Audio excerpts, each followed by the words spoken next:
Welcome to War of the Stars, a Star Wars podcast, coming to you every week from deep within the Outer Rim, far beyond the watchful ice of the Galactic Empire.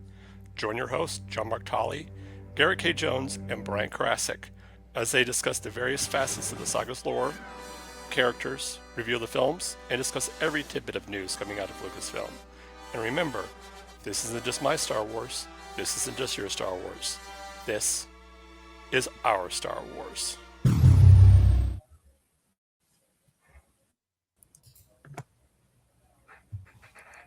And welcome back, everyone, to another riveting edition of War of the Stars, a Star Wars podcast. And once again, we're joined by Brian.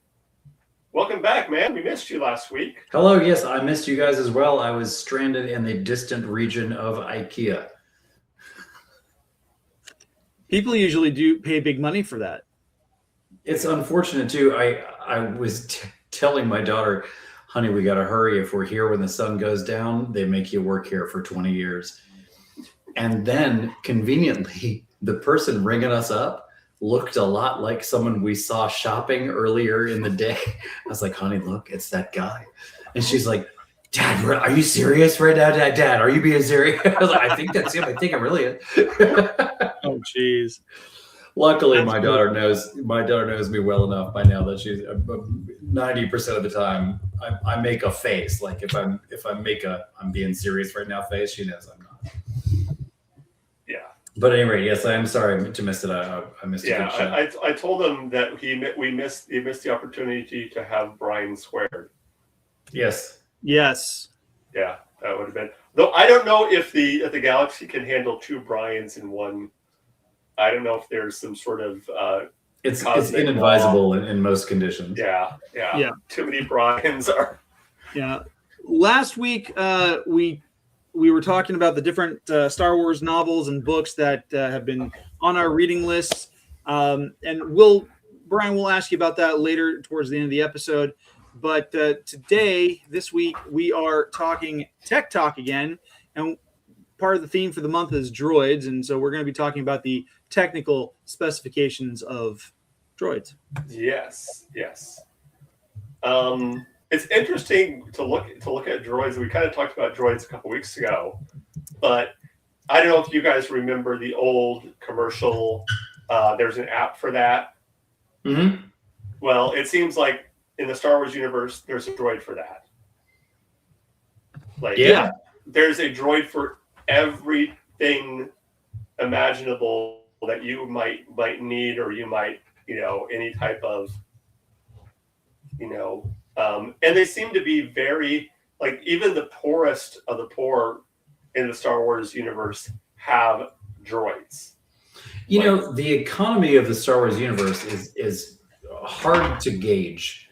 Yeah. I see a lot, like, how much would it cost to build the Death Star, like how many US dollars the Death Star costs. But, like, realistically, in episode 4, we see a high school kid sell his used car in exchange for interstellar travel. So, like, there's not a scale we can compare it to. Yeah. Think of the number of droids. As you say, everybody's got one. There have been at least 2 near droid apocalypses in Star Wars history, one in the expanded universe and then one in current canon, that most of the galaxy was completely unaware of. You guys have read Tales of the Bounty Hunters, right? I have. An old EU. So in Tales of the Bounty Hunters, the old EU, there is a short story wherein IG-88 copies his personality into 4 bodies.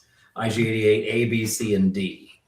And one of those personalities ends up getting uploaded into the first Death Star and is about to take control of the Death Star when it is blown up.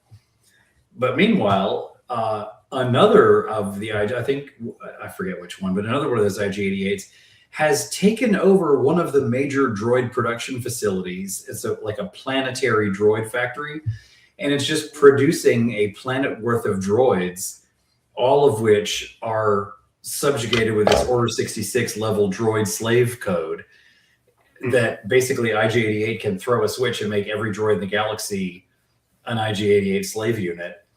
And that's all taken away when Death Star 2 is destroyed, obliterating IG-88's code.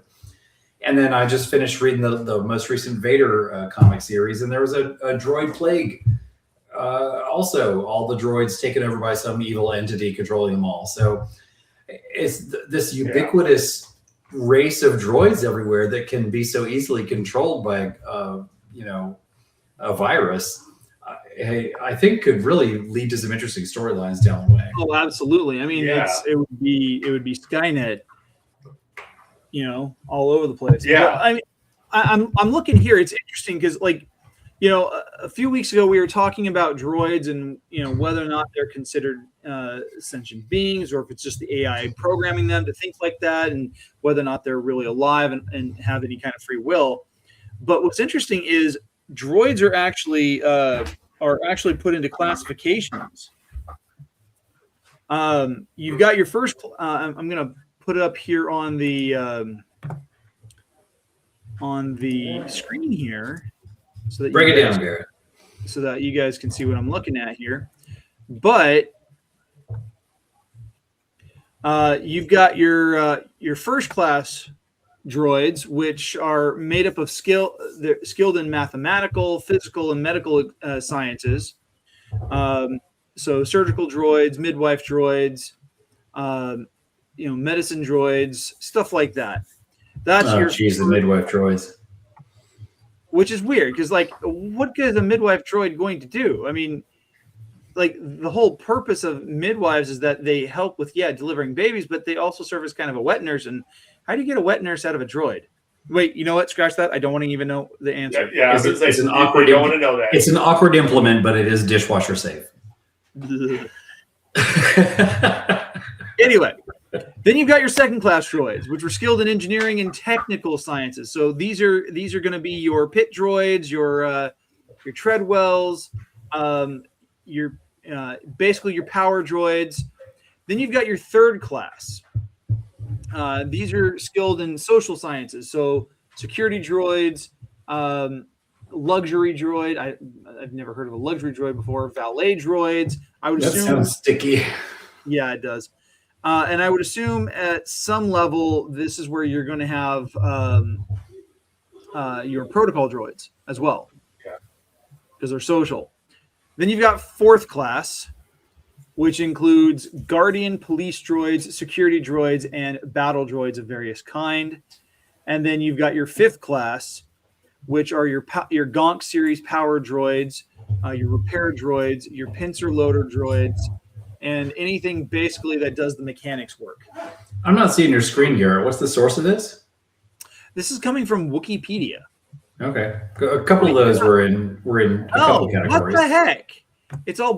That's weird. It's black on my end, but that's so weird. I apologize. It happens. Really, it does. I think I'm frozen, but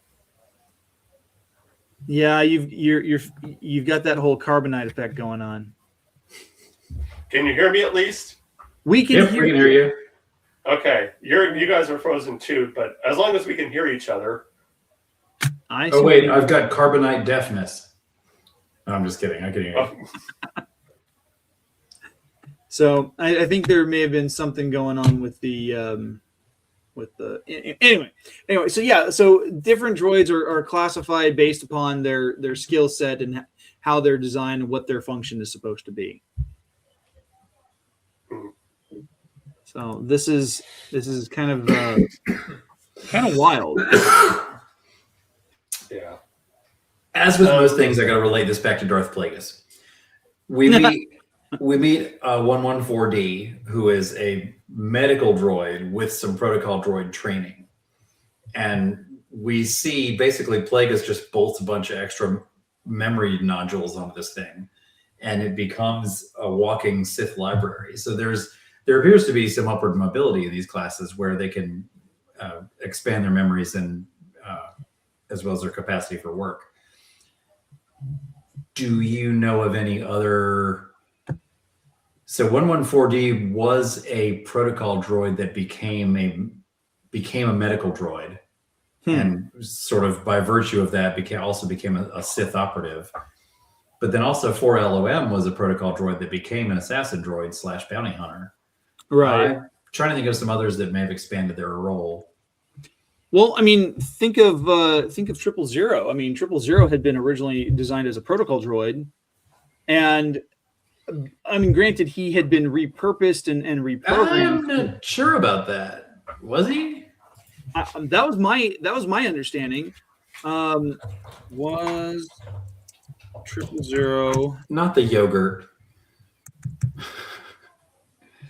Folks at home, Oikos makes a 000 high protein, non-fat Greek yogurt. If you Google 000, you will get.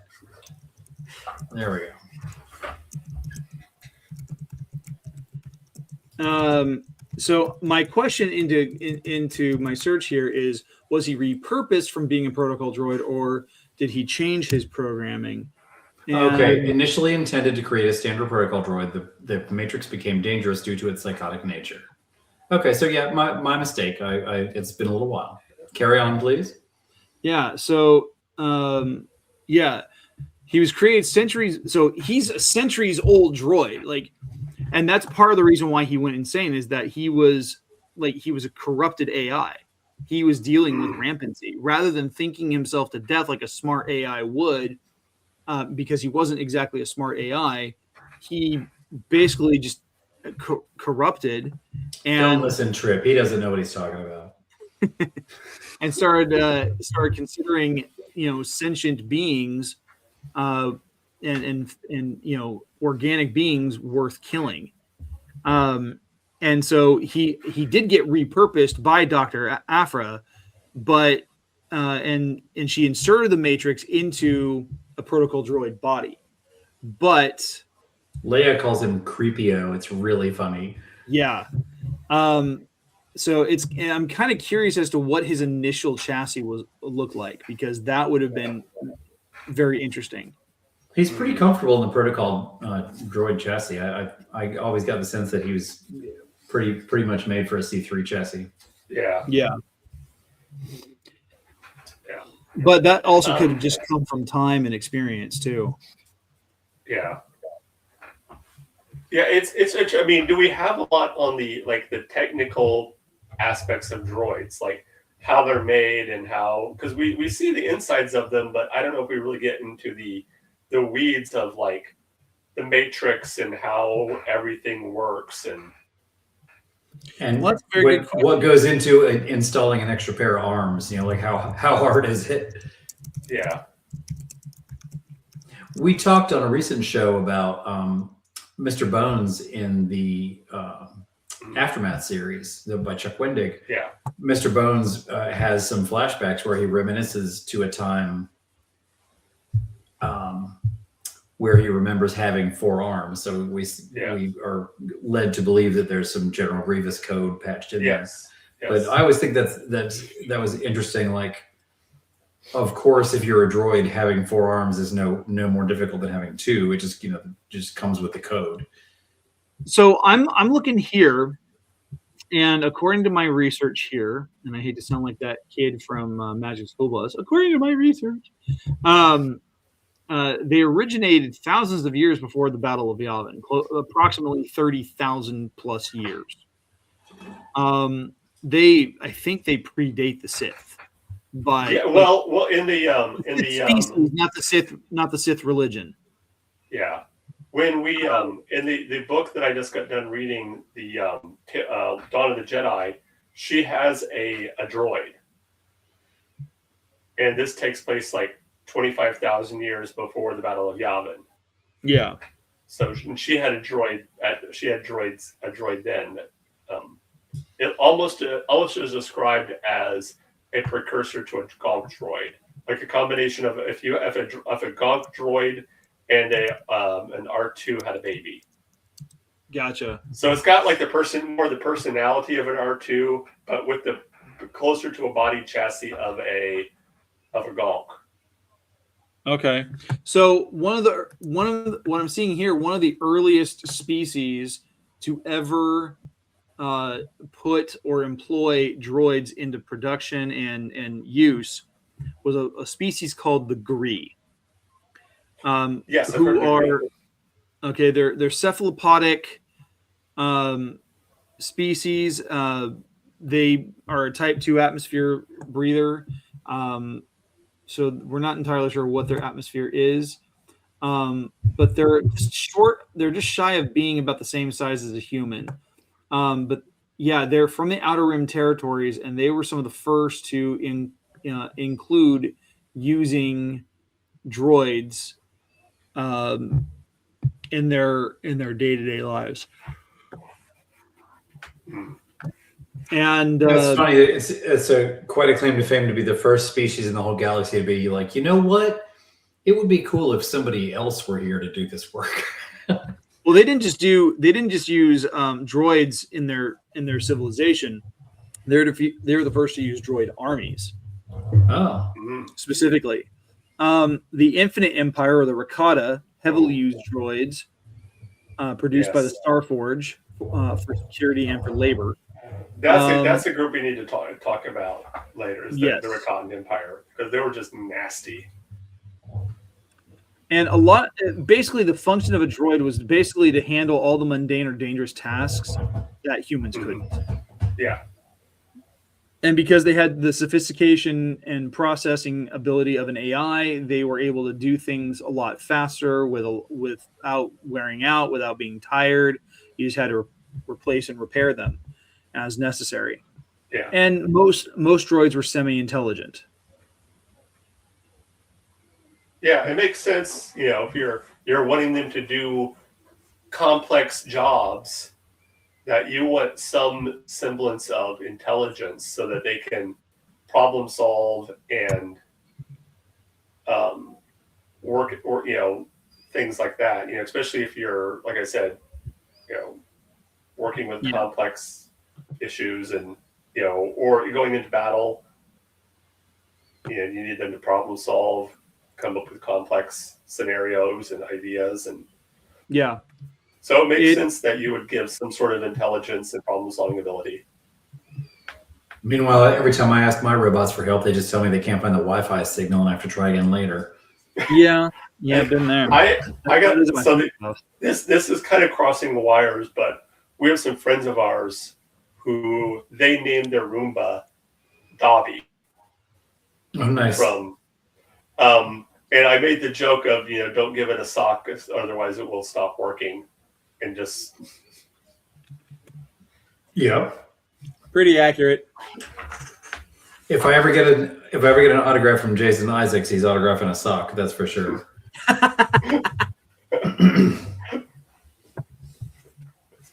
That's not to digress, but this is kind of my brand. That's if I ever get a Hayden Christensen autograph, I'm going to have him autograph a jar of spaghetti sauce. You said that before, yeah. Okay, good. Just making sure we're all on the same page. I got to disable this camera thing on my computer. That is very unnerving.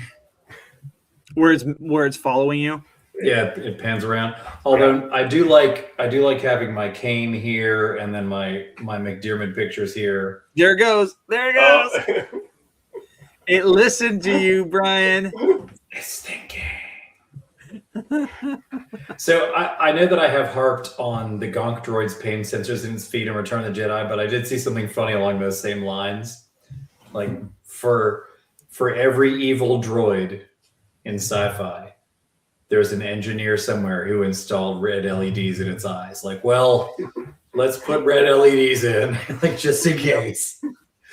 Yep. Yeah, it's kind of weird because, like, I mean, you've got these characters that are essentially slave labor. They're essentially doing all the things that nobody really wants to do or has the capacity for doing. I mean, let's just take protocol droids, for example. Protocol droids are indentured servants working as butlers, as tour guides, doing protocol for a number of different species. They operate as translators, and like that is pretty much the bulk of their existence, and they don't get much of a say. Yeah, their whole life is watching idiots talk to other idiots. Pretty much. That's how they have to see it, like morons talking to other morons in ways that they cannot understand each other. Yeah. And imagine if all the protocol droids got together and like, you know what, guys, we could probably bring down the whole galaxy if we just mistranslate a few things. Oh God! You think that Galactic Civil War was bad? Oh man, like, and think about how many billions, if not trillions, of droids there are throughout the entire galaxy. Yeah, like you said, everybody's got one. So if on Earth, everybody on Earth's phone suddenly rebelled against them. So here's the, like, everyone talks about like how the idea of AI and how it would do that uprising and it would just nuke us out of existence. And yeah, it could do that theoretically if everything's going according to James Cameron. But think of it on a much grander, more galactic scale. And the only thing that I know of that has done this, and you guys can correct me if I'm wrong, but in the Halo franchise, okay, in the last 3 major games in the core games, the character Cortana is suffering from rampancy at the beginning and through the majority of Halo 4. She ends up sacrificing herself to save Master Chief, and ends up obliterating herself in this huge, massive starship while she's plugged into its systems. What ends up happening is her code gets sent through what's called the domain. It's basically this ancient forerunner technology. Basically, it's their version of the internet.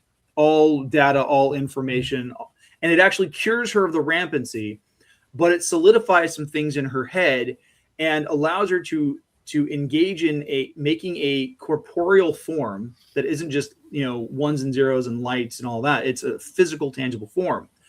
But it also gives her control over planetary systems called the Guardians, which is where the Halo 5 Guardian style comes from.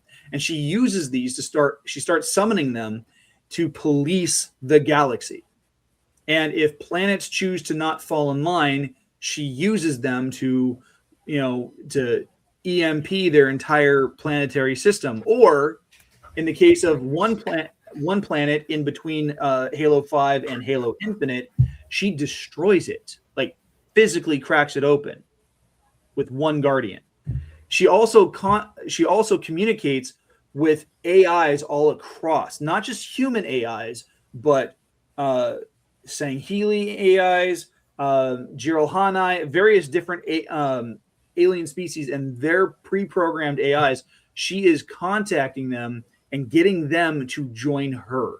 And they're calling themselves the Created. Now imagine something like that happening in Star Wars. I'd watch that movie. I'd watch all 3 of those movies.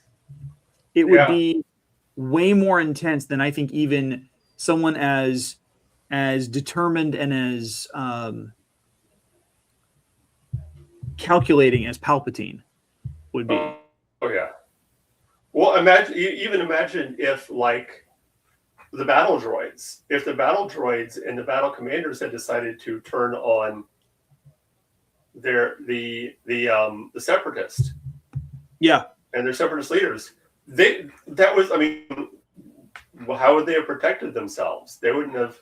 It's not like they had a human army that they could use to. Right. I think that's why you have they invented things like restraining bolts and probably backdoor programs that they could just press a button and be. Well, that's why in Battlestar Galactica there's no wireless communication. There's no computers that talk, no machines that think. Because the Cylons will get a hold of it. Right. Because the Cylons machines that think became the Cylons. So yeah, that's an interesting topic, and you don't have to look far in any sci-fi franchise to find the mechanoids, the Cylons, I don't know, the mechanoids might be a bit of a deep cut. Yeah, the Borg. Thank you. The replicators. The replicators. Yeah. Oh, speaking of the Borg, you're gonna get a kick out of this. There's a new series of videos I found on Instagram, and it's this dude running tech support for various villains through sci-fi. Yeah. I shared it in the Feast of Fandoms chat, and the Borg Queen contacts him, and she's complaining because the Borg assimilated the Swedish chef from the Muppets. He's like, wait. Did you assimilate the puppet, or did you assimilate the puppet and the guy whose hand is up his butt? And the Queen's like, oh no, my Borg-Garks are Gunder mating. And he starts speaking like the Swedish chef, and all of a sudden the call cuts out, and he goes, and so the guy turns to his buddy, he's like, we need to talk with tech about making sure that they run a patch to prevent this kind of stuff from happening. This is the third time in 2 weeks. Have you seen the one where as Deadpool gets sent to the Star Wars universe? Yes. Oh no. Yeah. Oh, so bad. I like the Deadpool movies. I tried to get into the Deadpool comics. I just couldn't. I've heard a lot of people say that. The comics, yeah, the movies are different because you do have other characters who do, who interact, and it's more ensemble in the cast. But whereas the Deadpool comics are, it's just Deadpool doing what he does and annoying the snot out of anybody. And if there are other characters, they have a very small role in what's happening. Although I do like the fact that, if he goes and visits Spider-Man's house or apartment and Spider-Man isn't there, he will randomly pick a chore that Peter Parker is supposed to do and do that, and then take credit for it. Okay. To come back to droids, the concept of the battle droids turning on the separatists comes back to something we touched on previously, which there's no way to tell if a droid is betraying you, right? Like, even now, we all know that, in my opinion, Palpatine is awesome and omnipotent and nothing can defeat him. But droids communicating about a plan to betray is going to be done electronically. I don't know that Palpatine could detect that through the Force. Like, everything we know about the Force is like, it's this network of living energy, and I don't. Perhaps you guys know more about this than I, but everything I know about the Force, I don't think a plot between droids would really register. It wouldn't. You might get some snippets of communiques through electronic means, but if it's coded just the right way and nobody knows how to cipher the code, good luck. Yeah. I mean, like, I don't like to use this word too often, but like, what do the midichlorians care about droids? Like, as far as they're concerned, they don't. Yeah. I don't think droids exist. I'm wondering if there is. I mean, the only way I could think that would be a smart thing to do is if every droid manufacturer is required by law to put in some sort of a fail-safe shutdown method, so whereby they can automatically just basically press a button and it would shut down every droid in case something like that was to happen, so that they could. Seems like that would be a good idea. Yeah. They could call it. And that's also probably the role of a restraining bolt. Well, and that, if you look at what happened with the battle droids on Naboo, once you took out the control ship, they all shut down, and that's because there's a failsafe. So, doing a search, it says yes, Star Wars droids in Star Wars are generally designed with built-in failsafes, behavioral inhibitors, and strict programming constraints to ensure they remain obedient servants to organic beings. These constraints typically prevent them from harming sentient life unless they're specifically designed as fourth-degree assassin or security droids or battle droids. So yeah, you can have behavioral inhibitors, you can have restraining bolts. Obviously, the memory wipes help with that. Yeah. But ultimately, it comes down to whether or not the droid is programmed. Because, like, if you've got a character like 000, or you've got all these battle droids and security droids that do have a modicum of permission to harm an organic being, they're going to use that. And I mean, 000 can't wait. It's not just that he has permission to. He loves it. Oh yeah, he's so cheerful about it. Well, and the other thing is that all it does is like just about any of these droids. I mean, here's a great example, and I think a lot of this comes down to not having any memory wipes. But R2-D2 is a great example of he is given instruction, and he will make it happen in the most creative way possible. Mm-hmm. Because for the duration of the time we see R2, he demonstrably knows better than any organic he ever interacts with. Yeah. Yeah. And so, yeah, it can't argue with success. No, you can't. But at the same time, he is, he like, I don't know why he never got reprogrammed. Because that, like, for me, like, this feels like a huge security risk, because you've got this character that knows exactly who Anakin Skywalker is, and nobody's bothering to ask him. I feel like he's pretended that he has been memory wiped several times. He may be pretending, sure, but he's probably gotten 3PO to cover for him. He's like, "Oh yeah, they memory wiped, totally memory wiped. We just got done." Oh, it wouldn't like, take. Oh yes, they've just memory wiped this unit, sir. We're just leaving. And R2's like, "This guy, so you can't just believe anything." Yeah, well, I mean, 3PO is a useful idiot, so. Is he though? Well, he's not dumb in the intelligence sense. He doesn't know when he's being toyed with. I think that 3PO is a more successful version of Jar Jar Binks. 3PO is the first iteration of the Jar Jar character. He's that archetype for the original. He's the Flanders character. Yeah. And I think that's what they were shooting for with Jar Jar, and I don't care for 3PO, honestly. I don't. Yeah, neither do I. I think he's sort of an undeserving mascot of the franchise. Like, why are you in every movie? You bring very little. Well, because at some point you're going to want to know how he got that red arm. No, I have that comic book. It is not interesting.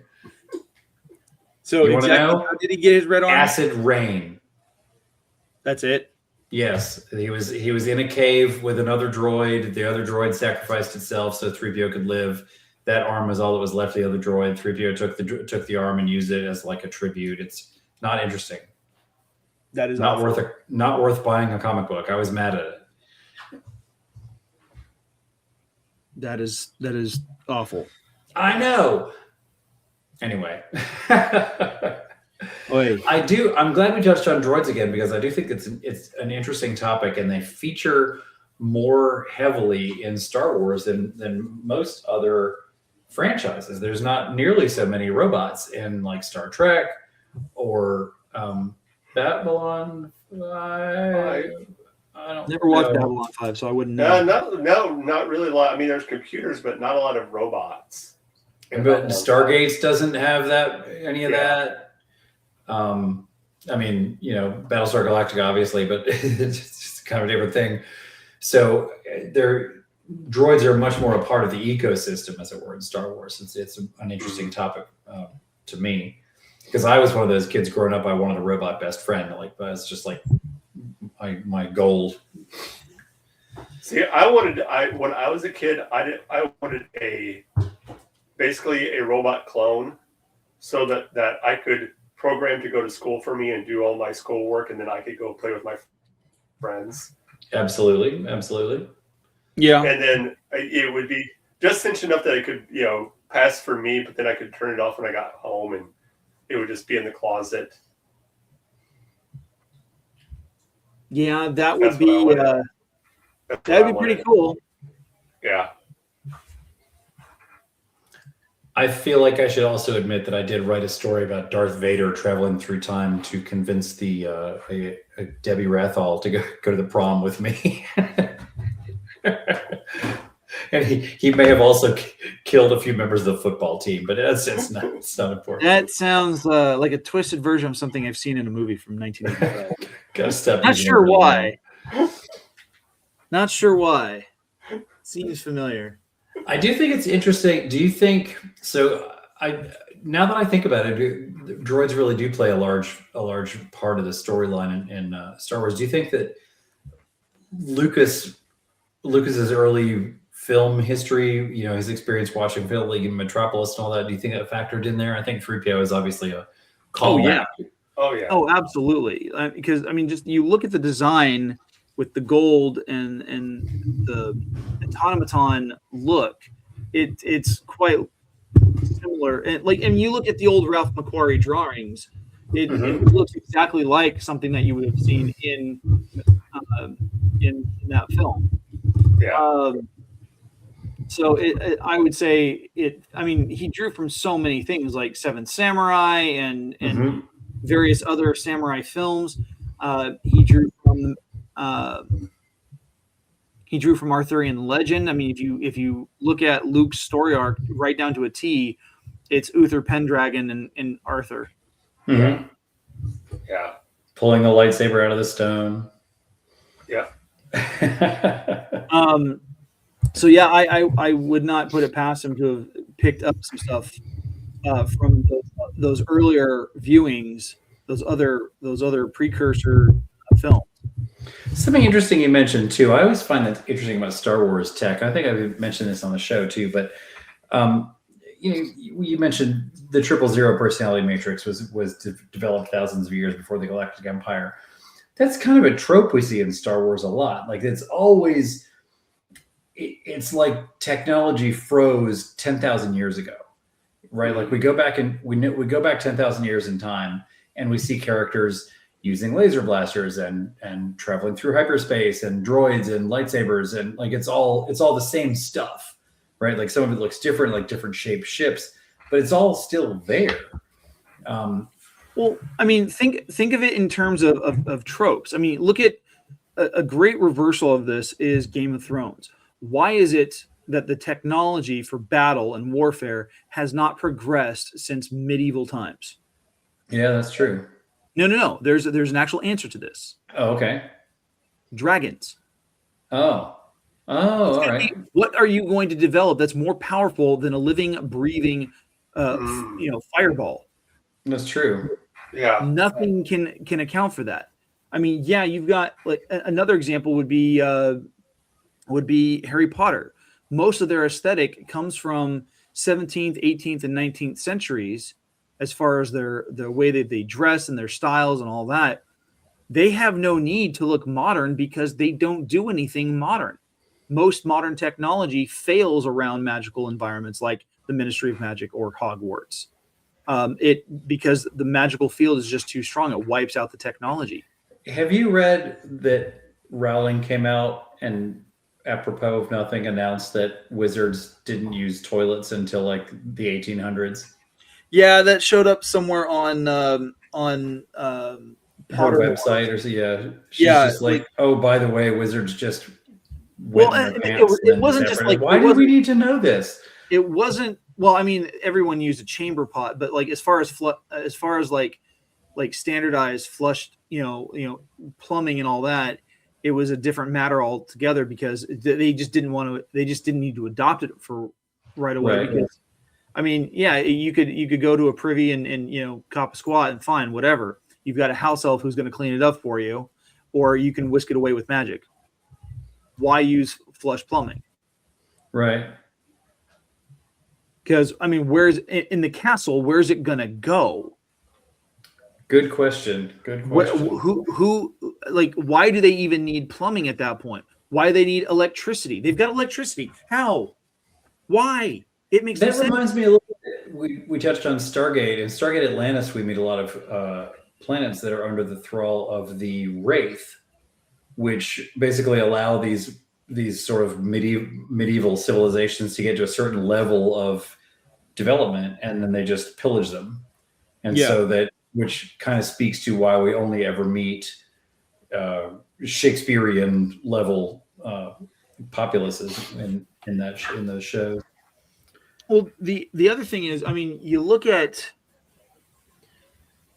Star Wars, and we keep seeing the same technology tens of thousands of years later, and I think it comes to a point where everything has been done, and the technology has evolved to a certain point where you don't need anything else. Mm-hmm. I mean, I think you said it before several months ago, or maybe someone else said, I don't remember. but the technology, I think it was when we were talking about our when we were talking about light speed and hyperspace and the hyperspace generators, like that technology is tens of thousands of years old. Mm-hmm. Why remake the wheel? Yeah. If it ain't broke, don't fix it. They know how to repair it. They know how to build new ones, but they can't you don't see any improvements on that. Right. The best we get is in Ahsoka when they build the massive hyperspace engine to go to that other galaxy.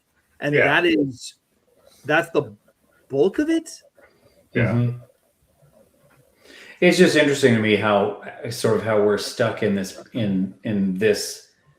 this time period. Like even when they introduced us something new, like Kylo Ren's lightsaber, we learn that that's an ancient design that Kylo Ren revived. Well, I think also it's a matter of, if you look throughout the history of the Star Wars universe, you have more times where there is war than when there is peace. Right. And if you notice the biggest time where you say any type of technological improvement or aesthetic improvement is during the times of the High Republic and the Republic, when there is some modicum of peace, which goes to, if you look at even in society, sometimes the biggest innovations come during times of peace where people have more leisure time to come up with ideas to improve life and improve quality of life. Whereas during wartime, you're going to see more improvement in obviously military and weaponry, bigger ships, bigger guns with the Star Wars universe. So I think that's a lot of it. Is there's just the Star Wars universe is constantly at war. Yeah, that's true. I mean, it's called Star Wars. Yeah. I think it's kind of in the name. That's true. That's true. So yeah, and well, I mean, it's kind of an interesting thing because like there's a huge gap in the need to do anything other than what's already there. Human beings, and I guess this can translate over to alien beings as well.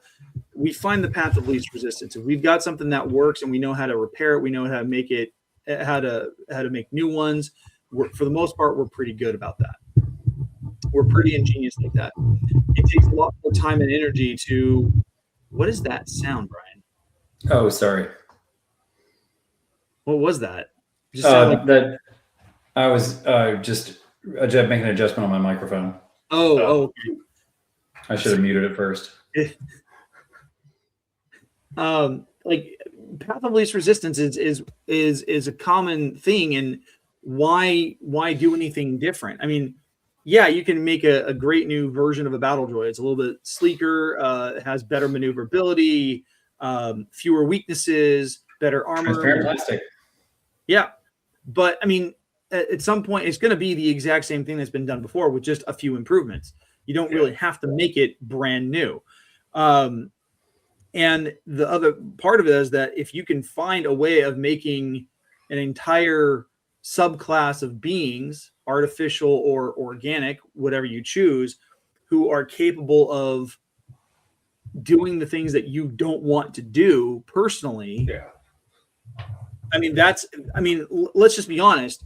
The clones during the Clone Wars were essentially the organic response to what had already been done with technology 30,000 years. Mm-hmm. Yeah.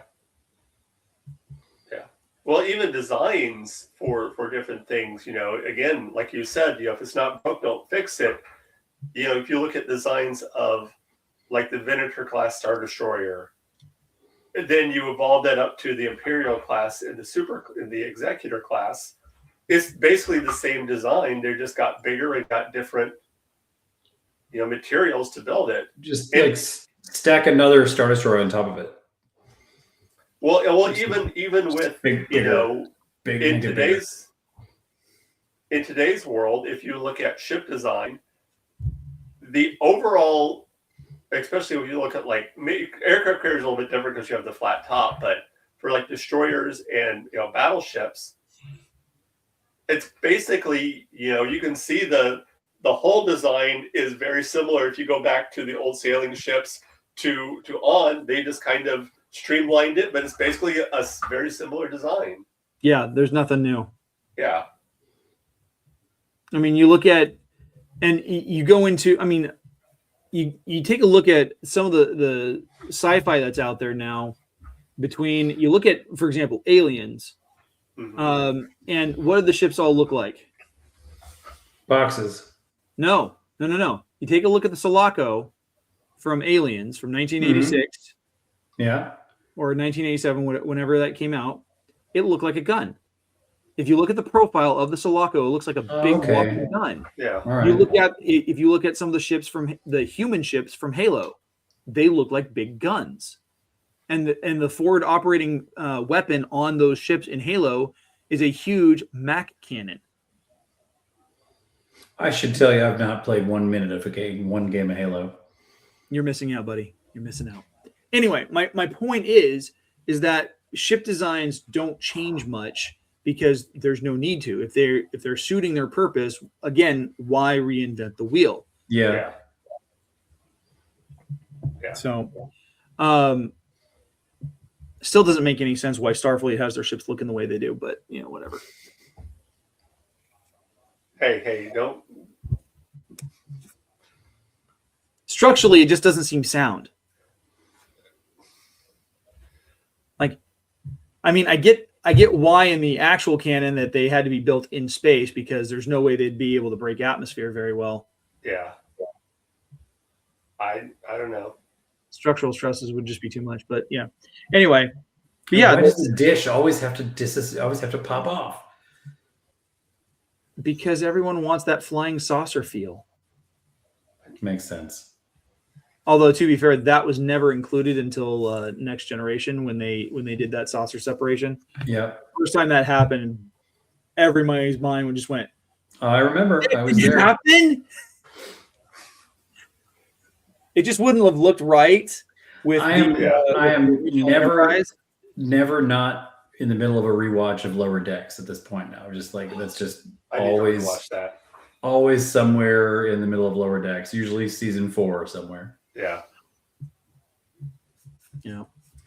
Well, to briefly address what I missed last week, I have just started the new novel Master of Evil. Oh, I gotta start that one. I'm always sort of paging through the Rise and Fall of the Galactic Empire. It's an amazing textbook. Really, really enjoy that. And always happy to pick up Darth Plagueis anywhere and just start reading that one. Yeah. I'm just finishing up reading a book called X-Wing Mercy Kill, which is really good. It deals with Wraith Squad, a group called Wraith Squadron, which are a X-Wing squadron founded by, of course, Wedge Antilles, because anything to do with X-Wings, he, the expanded universe, he kind of started. But they deal with more espionage, spy, and they are led by one of the leading members is a Grammarian who has been heavily modified. He's had several. They hint that he'd been medically worked on, and the enhancements made him a genius level intelligence. Nice. At one point, when he quits Wraith Squadron and they're kind of getting the band back together, he is teaching math at a college.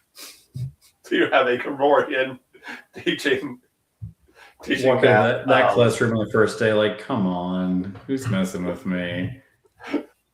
Yep. But he also has a special implant that he has that allows him to be able to speak basic, to translates his grunts into because they can. Basic. That's cool. Yeah, basic.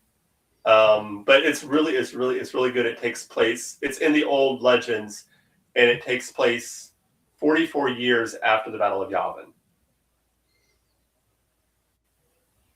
That's cool. Yeah, sounds good. And I'm just about starting to get ready to read the Revan novel. Nice. I had the Oh, you guys heard what I read last time. That was the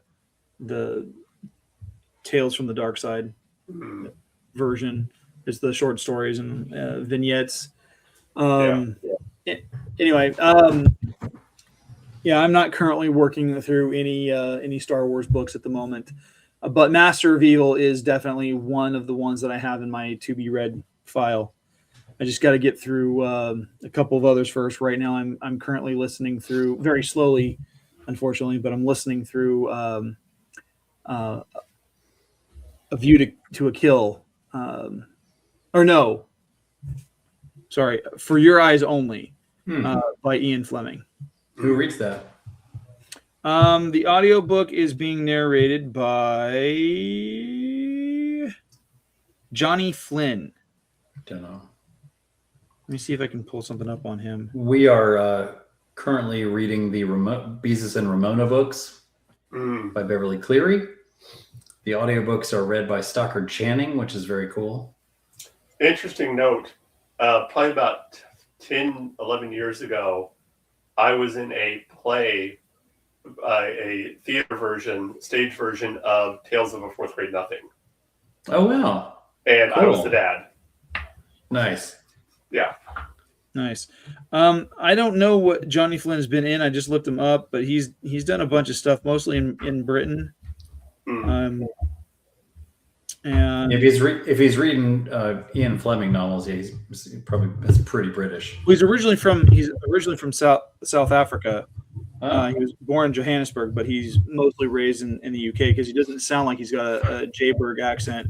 But he has done some big American roles. Like he had roles in Real Steel, Bohemian Rhapsody, The Kingdom, Cedar Rapids.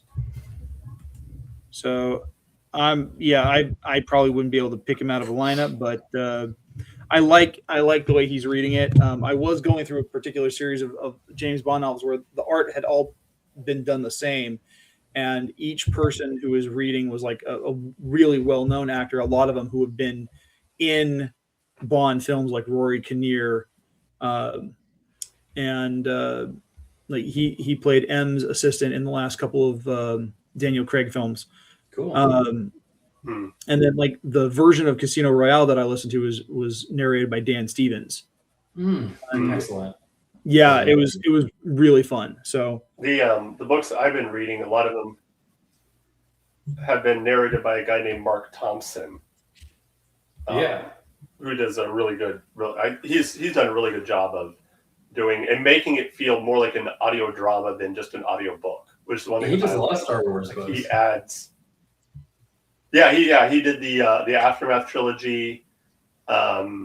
He did the few others I've read that he's done, but yeah, I like the fact that he'll do like change characters' voices. He'll do sound effects. Did he do Dark Disciple? I don't know if he did. I haven't got that. I haven't read that one yet. I'll have to. Yeah. Well, cool. I think that brings us to the end of our discussion today. Yeah. Good to be back with you guys. Yeah. It was good to have you back. What are we covering next week? Well, good question. Next week, we're going to be talking. We're going to be jumping back into lore, and we're going to be talking about the Jedi, not Jedi. Lightsabers with power packs. Yes, lightsabers with power packs. Actually, no. Very old. That isn't interesting because no. They did not. The Jedi did not have that, but we'll touch about that when we get there. Yes, Excellent. we will. I stand pre-corrected. All right, Brian, why don't you tell the good folks out there where they can connect with you? Excellent. They can connect with me on the Sith Library and Archives, a lovingly curated collection of dark side, Imperial, First Order, and just generally evil artwork, philosophy, and conversation. You can find us on Facebook, the Sith Library and Archives. Come see us. All right. As for me, you guys can find me on Instagram and X at GKJ_publishing, where I talk about my books. I also talk about my show on YouTube called The Right Way, where we talk book recommendations, author interviews, and creative writing tips. I do have a new episode of my video essay series Finding Fiction coming out on Saturday the 31st. That is going to be a look at the James Bond series, speaking of which, and my affinity for it and the things that I thought work well. And so I'm looking forward for people to see that.